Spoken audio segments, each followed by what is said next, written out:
Hi guys.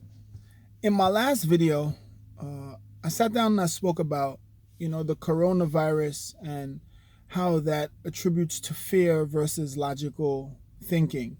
I got a lot of good feedback from that, and then some people who play devil's advocate, and I understand that, you know.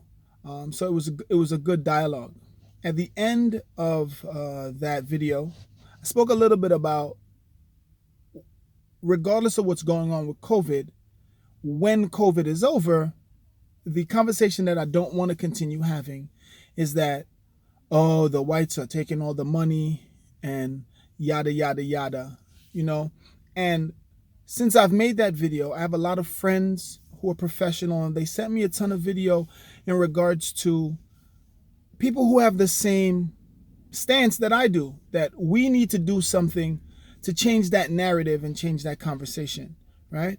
So, there's Dr. Wilson from the Wilson Academy who's put together an economic plan that I think is a great economic plan, and you guys should really go check it out at wilsonacademy.org.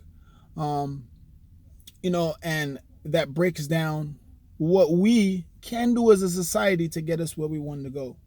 Also, listening to Dr. Claude Anderson just talk about it and reading his book, Powernomics, just talk about, the evolution and the steps we need to take to get to having an economic stance in America. Because understand, they beat us because the repercussions are just not there. We can't hurt them in any way economically right now. So I definitely agree with what Dr. Claude Anderson is saying and what Dr. Wilson is saying from the Wilson Academy as well.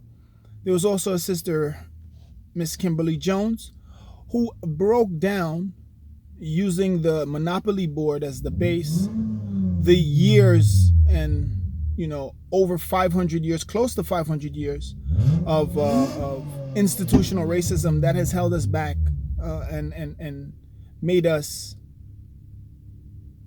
what we are today and put us in a situation where we are today. So moving forward, there is a plan for us as Black folks to get to the next level if we're willing to do the hard work. And I'm with that, right? But before we can even get to that economic platform where we're organizing and we're spending Black and we're making sure that money stays in our community and it cycles around, 8 to 9 times before it leaves our community, before we get to those levels, there's one thing that we need to do before that. And I call it the mindset switch, right? And there's steps to this because, once they couldn't control our body, they made sure to control us mentally. And we need to get up out of that.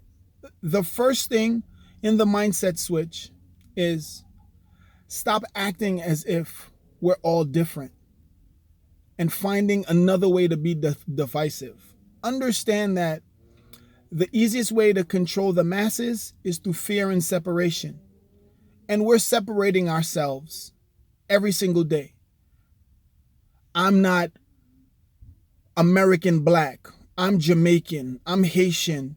I'm Guyanese. I'm Trinidadian.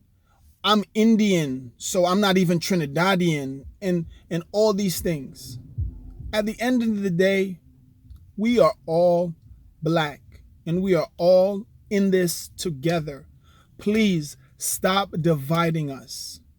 We are stronger together. We are all Africans. We are all Africans. And I get it. They plucked our forefathers out of Africa, brought us to wherever they brought us. And those are the roots that we hold on to, because those are the roots that we know. So we tend to look at where the slave ship brought us and not look at where the slave ship brought us from. So, me, I'm going back and I'm looking at Africa differently, understanding all the countries in Africa, understanding the languages, so I can gain some type of root. Now, don't get me wrong. I'm never going to go to Ancestry.com or any one of those things, 23andMe, to figure out my lineage, because that's just me. I don't feel that it's safe, nor do I want to do that. But what I want to do is understand the country where my forefathers were from and get a better understanding of the languages that they speak, and find one of those languages and learn a little bit more about it. Those type of things, right? So again, mindset switch, please stop acting like we're all separate, because we're all the same, right? The other thing is the respect that we have for each other in the community. And this respect goes far back, of course, to slavery days, right? I call it lack of respect. We've started at a deficit, and we find a way to keep ourselves within that deficit by degrading each other. There's no respect for elders, because what I hear these younger folks saying, this nigga ain't amount to shit, fuck that nigga. We just need to have respect for each other, even if it's for the time that we spent on this earth, and try to better that person. So the same person that you're saying, fuck that nigga, he's 50 and he ain't do shit for himself, you can still call him Mr. Kevin. Hey, Mr. Kevin, have a good day. Like, we don't need to disrespect anyone in any way. We also need to have trust in each other. I think that'll eliminate a lot of disrespect. When a black man comes up to another black man, we need to be able to trust and know that that person has my best interest in heart, so I can put my wall down and come with good intentions, because I feel like he's coming or she's coming with good intentions. We need to be able to do that. Understand that and we got to keep it real, there's two different classes when it comes to blacks, right? You have the educated, savvy blacks, and then you have the hood dudes, right? I'm not going to call you a nigga, because that's not what it is.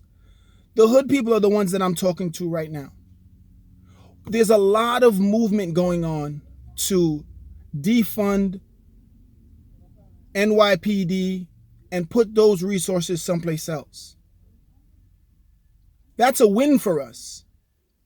But what's going to hurt us is when the cops come around and we want to use that to throw it in their face. Ha, that's why they taking money away from y'all motherfuckers. Ha, ha, ha, fuck y'all, fuck y'all. It shouldn't be that. We shouldn't have that stance. We should be able to communicate and articulate with one another.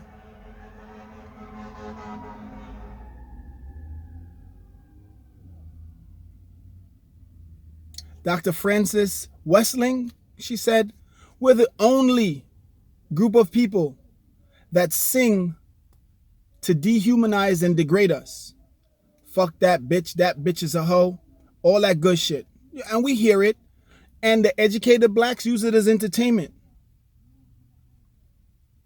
Not so educated ones, you guys use that as the holy grail, and you go around and you talk to your brothers and sisters the same way. We have to change that mentality. For the educated blacks, we need to not want to run away from our other black brothers and sisters. And I'll give you a prime example of what I'm talking about. In the educational system in New York right now, black teachers, they go to school, they get their degrees, they become teachers to educate. As soon as they hit their 5-year mark or their whatever year mark and they get their 6-figure salary, they move out to Long Island. Then they come back to the hood to try to teach the kids. Then they jump in their car and leave. And they say, that's dumb niggas' issue. No, that's our issue. What we need to start doing is coming back and staying in where we're at and try to educate and lift up. And I know that's a huge task, but our mindset needs to change. Our mindset needs to change. Me as an educated black, I still live in East Flatbush. I love to get my jerk chicken. I walk by, I say hello to everyone. People just don't interact. Black people feel as if they can't interact. And if you look at a black person in the eye, the first thing that black person is going to say to you is, fuck you looking at. We need to change that narrative. Me as a black man, if I look you in the eye, I smile, I touch my heart. Because I'm coming with peace. You haven't done anything to me to make me so angry. And that's when I want to touch on my next topic. The anger that we have in the black community. It is warranted. Let's get that clear. The anger is warranted. But where we project that anger, sometimes is not. Everything is situation sensitive. With a black person, I like to call it the Incredible Hulk effect. Like the Hulk is inside of us. But we don't need to bring it out every single time. And don't get me wrong. Cops have no reason to be murdering us in the streets. But we also have no reason to be threatening cops to make them feel like they need to do that. We have the power to control our Incredible Hulk. I've had conversations with police officers where we had a conversation. Now, some police officers are racist. That's not what I'm talking about. I'm just talking about us as a community and the way we articulate and the way we conversate with ourselves. We need to change that. We need to be better as a community if we're going to organize at that next level when it comes to economics. I mean, listen, that's just my 2 cents. You can't spend it.